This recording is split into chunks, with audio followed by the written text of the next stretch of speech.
Oi, eu sou a Karina Sinel, sou supervisora aqui do Grupo Contingência e nesse vídeo eu vou falar sobre como identificar uma função e como lidar com comportamentos agressivos de crianças com transtorno do espectro autista. Então, se você tem interesse nesse tema, esse vídeo pode te ajudar.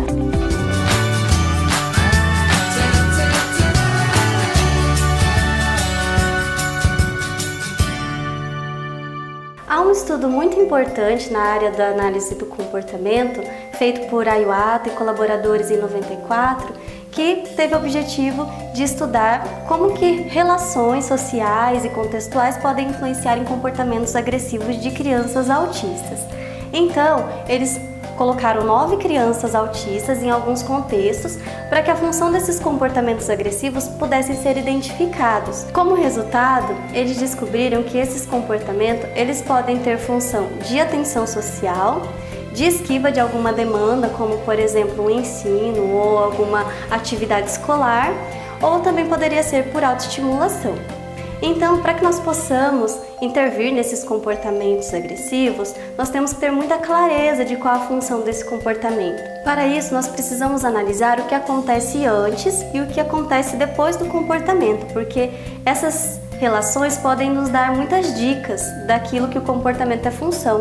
Então, por exemplo, um comportamento que tem uma função social, muito provavelmente há pessoas presentes, pessoas que acabam influenciando no comportamento agressivo da criança. Quando um comportamento, por exemplo, ele é função de uma esquiva de uma demanda, muito provavelmente a criança ela teria que se engajar em uma atividade ou em alguma ordem ou alguma demanda, e aí nesse momento ela acaba se esquivando, postergando ou fugindo dessa atividade com algum comportamento autolesivo. Para lidar com esses comportamentos agressivos, nós podemos fazer alguma intervenção, tanto no que acontece antes como naquilo que acontece depois, na consequência do comportamento.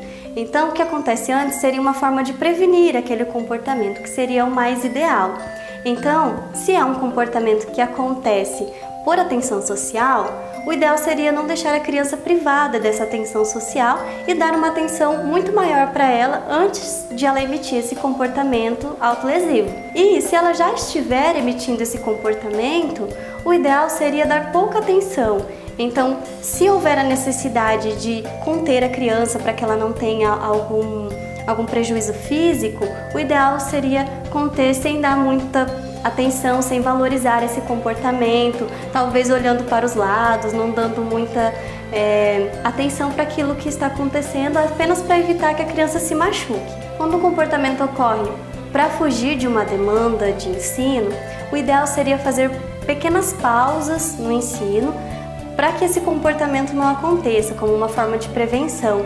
Ou talvez fazer pequenos elogios para a criança durante as atividades, ou diminuir um pouco a dificuldade da atividade e depois talvez ir aumentando essa dificuldade gradativamente. Isso poderia evitar com que a criança emitisse comportamentos autoagressivos com essa função.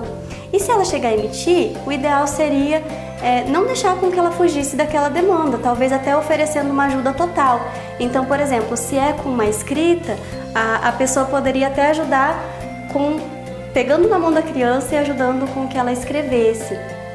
Então isso faria com que a criança não fugisse daquela demanda, não postergasse, e ela poderia sair daquela atividade assim que ela terminasse. Com relação à autoestimulação, o ideal seria manter a criança ocupada, oferecendo demandas para ela, tanto antes de o comportamento ocorrer, ou, caso o comportamento ocorra, também durante a ocorrência desse comportamento.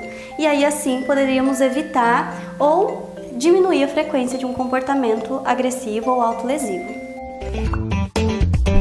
Então, se esse vídeo te ajudou, peço que comente, compartilhe e deixe sugestões pra gente para os próximos vídeos. Obrigada, até a próxima!